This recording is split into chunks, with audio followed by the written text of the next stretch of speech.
Hi, this is Stephanie Miller from The Stephanie Miller Show. Please enjoy this exclusive clip from my show on Political Voices Network. Governor, there are some pretty stark numbers that you're facing. 76% of voters say they have real concerns about President Biden's ability to serve a second term. Do you think it's responsible for Democrats to put him at the top of the ticket given those concerns? Responsible? I revere his record. I mean, what he's done in 3 years has been a masterclass, close to 15 million jobs. That's 8 times more than the last 3 Republican presidents combined. The economy is booming. Inflation is cooling. It's 0.6% more than it was in the summer of 2020 at just 3.1%. Wait a second. We have American manufacturing coming back home, all because of Biden's wisdom, because of his temperance, his capacity to lead in a bipartisan manner, which is an underrepresented point. And so I have great confidence moving forward. So the answer is absolutely all in terms of the next 4 years for Joe Biden. I feel like I'm taking crazy pills. Did you hear that? Kristen Welker saying to Gavin Newsom, is it, what did you say, irresponsible for Democrats to keep Joe Biden on the top of the ticket? Are you kidding me? There's nothing similar about the 91 felony count rapist, right? I mean, Chris, first of all, Meet the Press has gotten so far afield from what it was when Tim Russert was hosting, and it was such an exceptional show. It's really sad what's become of it. But this idea that Joe Biden, who's this incredibly consequential president, should just step aside for some nebulous other person, or like Gavin Newsom should just jump in, like that's how it works. It's just so irresponsible, and actually it's stupid. Can I say it's stupid? Yes, no, some stupid. Magical unicorn candidate. Did you see Lawrence O'Donnell's piece? We kept playing it this week, just about how ridiculous this stupid fantasy is. I mean, are you kidding? Republicans would love that. Then there would actually be Democrats in disarray. That's what I mean. And there's no speculation about, like, are they going to replace Trump at a contested convention? He's the one that might be imprisoned by the time that the election rolls around. Exactly. Like, I wrote a piece on my Substack about this. I was like, look, we got 2 buses here. We got the nice bus that gets you to the mall, takes a couple hours to get there, and it might not be up to date, but you get that, or the bus from Speed. Okay? These are our choices. What bus are you going to get on? You want to get to the mall, or you want to go over the side of a cliff with a bomb on board? I mean, it's really not that hard, right? The bus from Speed, but Sandra Bullock is smashed. And also, as you said, Dr. Ronnie's giving out pills. Okay, I loved the piece. Yeah, I loved your piece. You said Joe Biden doesn't have to be your dream date. And you said, look, I like Joe Biden a lot, confessedly. I like him more than a lot of people who like him. And I don't even think I don't think he's perfect. But you say he's not the Beatles or Elvis. He's not JFK, Clinton, or Obama. I've met him, humble brag. And when asked what he smelled like, I described him as smelling like hot chocolate on a snowstorm night. I got rightfully destroyed for it. But here's the thing. I was pretty effing accurate, even though I was more than a bit tipsy on holy ass. I just met the president bubbly. But you're right. It's like, what did someone say once? You know, America, Joe Biden's like an old pair of slippers, and America's feet hurt. We're exhausted. It's almost as if we've forgotten what 4 years of Trump were like. That now we want a race car instead of, like, something like the slippers, like you said. We still need that, actually. Well, you said right now, especially right now, we need steady, we need safe, we need someone who knows the path and carries the light so we can all follow behind. No fanfare, no jinx, no malarkey, if you will. We've seen 4 years of exciting with Trump, and by exciting, I mean waking up every morning, reeling from the insanity of the night before, embracing for the craziness of the day ahead. What would this unhinged madman use our taxpayer dollars to do next? What would he say next? Well, who will he offend next? What autocrat would he defend next? What human rights granted to tens of millions of us for decades would be stripped away next? I honestly, Joe, I don't think we can endure it. I don't think psychologically, mentally, this country can endure, not to even mention internationally, right? Absolutely. I think we often forget about that emotional component of it, too. It was just, we were always bracing for something crazy and hateful. Just look at his comments over the weekend, the things that he said about Black Americans. I mean, just look at, like, I don't think emotionally we can handle that at all. Yeah. I had to check and double check that. Do we have one of these, at least one of these sound bites? Yes. Just one of them, that this actually happened. Good. These lights are so bright in my eyes that I can't see too many people out there. But I can only see the black ones. I can't see any white ones. You see? That's how far I've come. Mm-hmm. Mm-hmm. And then he said black people like him because he's been indicted. Mm-hmm. Because, yes, obviously all black people Felons. Okay. You mentioned, and I said this off the top of the show, you tweeted, Donald Trump took out a full-page ad calling for the execution of the now exonerated Central Park Five, called African-American countries assholes, questioned the birthplace of our first black president, said black Americans relate to him because he's been indicted. He's an unrepentant, unapologetic, blatantly bigoted racist. The fact that 2 black women, a black man, and a black female judge are helping to seal his doom is absolutely inglorious. Thank you. But I mean, that's how he tried to save it. But, oh, black people, they like, because they've been persecuted like that too. Yes, by you. Right? Exactly. Yes. Yeah. And he tells them that he's being indicted for them. That's the greatest lie of all. He's being indicted for them. He raw dogged the porn star for them? Really? Can I say that on here? I'm not. Well, it's too late now. Yeah, you just did. It's already done. Yeah. Sorry. That slutty ship has sailed, Missy. Yeah, sounds like that should be my tell-all. Yeah, Trump also said, and when they talk about suburban women, they're going to love me so much. And you said, yes, we're going to love seeing him rotting behind bars. Exactly. I mean, I don't even know where to start with what? Yeah, do we have that? Give me, what is it? The other 18? What is it? Wait, which one? Sorry. Is it Donald or? Yes, Donald. So 7, 8, or 9? 8. Go ahead. 8. Okay, Yes. Here we go. And then I got indicted a second time, and a third time, and a fourth time. That's fantastic.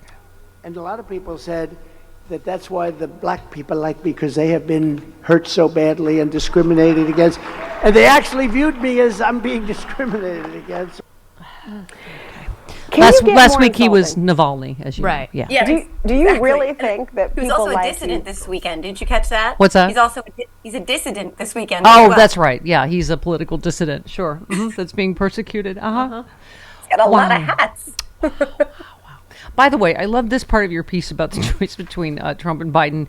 You said, do we really need the douchey guy screaming, shots, shots, shots, while smacking the ass of every woman in the bar? Or wouldn't the guy quietly winning the 15th game of darts in a row be a better bet? Especially since one of those two options would burn down the whole damn bar if someone paid him enough to do it. It is the best 2 guys in a bar analogy. You're right. Trump's that guy. I mean, I was thinking of Ted Lasso. I don't know if you've seen Ted Lasso. Yes. When Ted Lasso runs the dart game, and it's like, that's the guy you want. Isn't that the guy you want? Not the guy who's grabbing butts at the bar. Nobody wants that guy.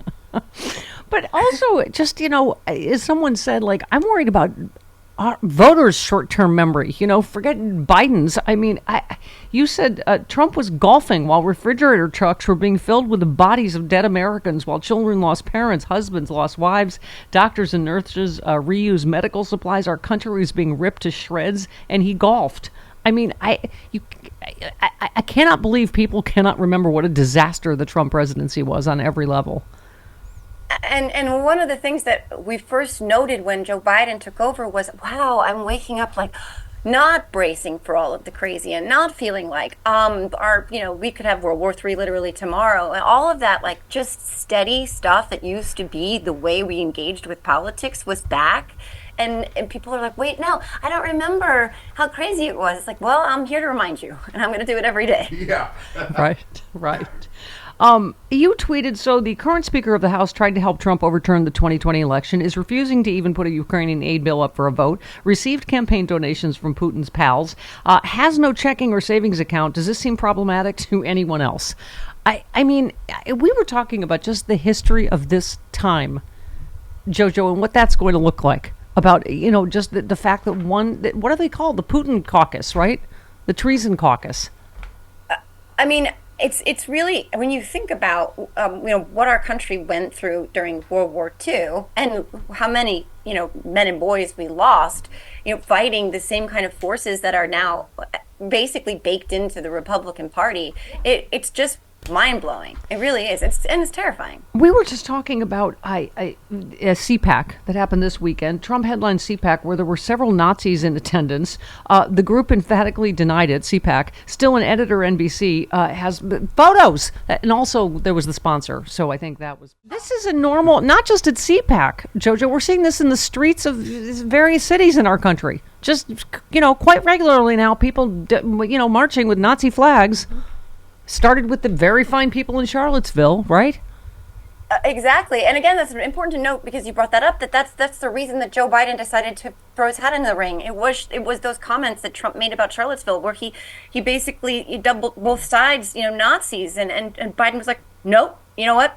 Nope, I'm not going to live in that America. And we've seen that impact. I think of Trump as a black light on a hotel bedspread, the one you're not supposed to sleep with. You're not supposed to touch it. And that's what he did. That's what these people are. They've come to life now. Yeah. By the way, you noted in your Dream Date piece that Joe Biden was hot AF in 1973. I think we should point out. So hot. And Jill was a smoke show. We've established Jill was a smoke show, and Jill was hot. Yeah. But I always loved Kathleen Turner. I was saying a few years ago. It just yelled at a reporter. She's like, "I don't look like I looked when I was 20. Get over it." Yeah. It's like none of us do. I mean. Right, but I how about that Ezra Klein piece where I'm like, the whole piece is about how everyone that's met Biden or works with him says how sharp he is, but he should probably step down anyway. I mean, is this just making you crazy? Yeah, and it's actually it makes you really mad too, because first of all, it's just not realistic. There's no course for that. We have a fragile coalition that's together right now, but it's also we're having a few issues. We need to keep it together, and if you start having people just jump into the race, you're going to divide that coalition, and then there's zero chance that you can win. Yeah. I mean, I just don't understand. He knows better too. Ezra knows better. I don't understand why people are doing that. Yeah. I mean, we have Michigan. We were talking about Beto O'Rourke joining the "Don't Vote for Biden" in Michigan primary. I don't know how else to say it. It's just this is not a time to play grab ass with democracy, as Bob Seska always calls it. It is just such a genuinely terrifying time for me. That, and also just when you speak of going, that the convention's actually in Chicago, we're like, oh God, what could possibly go wrong, right? Protest broker convention. But go ahead. I mean, no, that's the thing too. I always talk about this. It's like, he doesn't have to be, no president's ever going to be everything for everyone. But there's one thing that this president is going to be for everyone, and that is the person who carries the torch of democracy forward. The other person will not. It's not hyperbolic to say that. I mean, former Republicans are saying the same thing. Liz Cheney, I agree with Liz Cheney about nothing except for this. Yeah. And Adam Kinzinger said it too. Yeah. And by the way, I've defended Rashida Tlaib multiple times. I agree with her on a lot of things, not obviously everything, but her specific, first of all, I understand her emotion. She has a grandmother there, so this isn't some sort of, theoretical issue for her, but literally the Republican congressman that put forward the deporting every Palestinian that is here, not just not letting any in.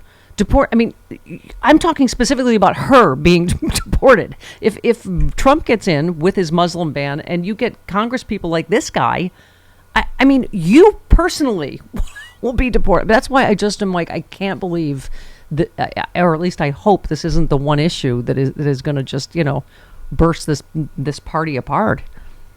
Again, I understand too. Like I said, I understand 100%. I understand the emotion, and I know, for a lot of people, this is a big issue, right? And it is very decisive for them. But when you consider the alternative, which you have to do, you just have to consider the alternative. He's not just talking about deporting them; he's talking about shutting down mosques. Stopping them from being able to just worship. Period. I mean, it was his first act as president was to ban Muslims from coming into this country. He's been showing us who he was, and we just have to keep remembering the alternative. And again, I understand the complexity of it. I really do. Well, and I think you saw this U.S. service member in the Air Force set himself on fire outside the Israeli embassy in D.C. while screaming "Free Palestine." It is a really emotional issue, Joe. But I guess what I keep saying too that I don't get is, first of all, because he was talking about, supporting genocide or what. Well, first of all, U.S. troops aren't there. This isn't Joe Biden's war. This is not Iraq, and I believe me, I wish we could get rid of Netanyahu tomorrow. And I do think there are things we can do in terms of, their response and settlements and all kinds of stuff, but it just, anyway, I don't know. The issue makes me crazy going. I don't know what Beto O'Rourke is thinking. Do you? I don't either, actually. I just think that like you have to have clear eyes as much as possible about what is an option and what is not. What is possible, what is not. You know, the United States president has to. He's got to try and balance a lot of different plates in the air at any given time, and you know, he's been very vocal recently about what he will and will not accept from Netanyahu, and Netanyahu doesn't seem to care. But what is he going to do? I mean, he can start to restrict aid, but we can't even get aid passed out of the House because they're on vacation. Yeah.